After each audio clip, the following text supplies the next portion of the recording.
नमस्कार, मी रेणुका. तर तुम्हा सर्वांचा माझ्या यूट्यूब चॅनलमध्ये फार फार स्वागत आहे. तर घरी अगर उरलेला भात आहे आणि त्यापासून तुम्ही कमी तेलाची चविष्ट अशी रेसिपी बनवण्याचा विचार करताय, तर आज मी तुम्हाला त्याच उरलेल्या भातापासून बनवलेली फारच चविष्ट आणि चटपटीत अशी नाश्त्याची रेसिपी घेऊन आलेली आहे, जी तुम्ही एकदा करून खाल्यानंतर तुम्हाला ती फार आवडेल. मग उशीर कशाचा, चला सुरू करूया आजचा व्हिडिओ.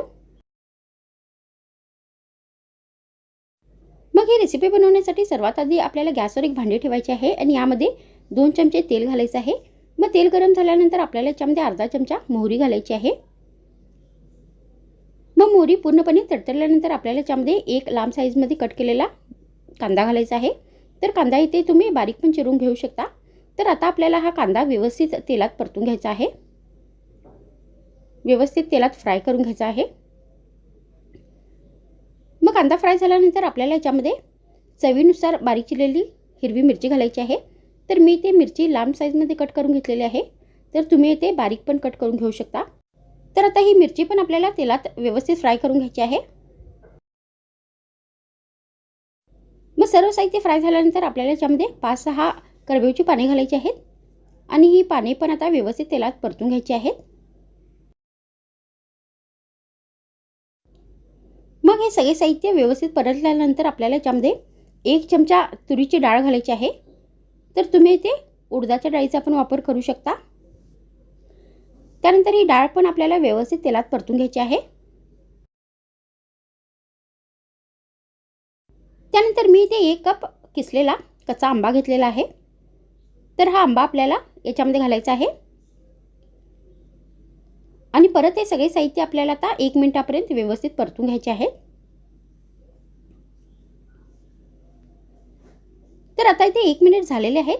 त्यानंतर आपल्याला याच्यामध्ये अर्धा चमचा हळदीची पावडर घालायची आहे.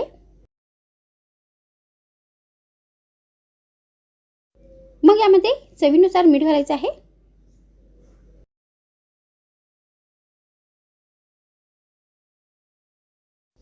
आणि परत हे सगळे साहित्य व्यवस्थित परतून घ्यायचे आहेत.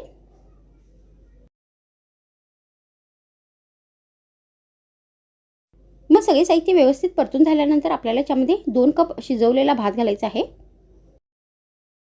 तर तुम्ही ते जो घरी उरलेला भात असतो त्याचा पण वापर करू शकता.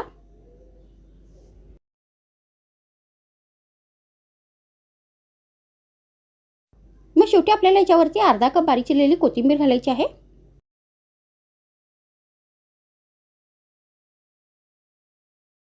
आणि आता हे सगळे साहित्य परत व्यवस्थित मिक्स करायचे आहेत.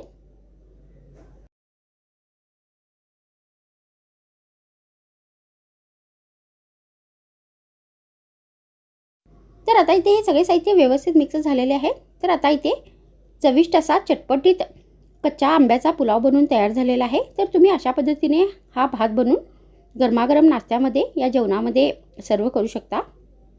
तर माझ्या व्हिडिओमध्ये इतकेच. पुन्हा भेटूया आणखीन एक नवीन व्हिडिओमध्ये. तर मग थँक्स फ्रेंड्स वॉचिंग माय व्हिडिओ.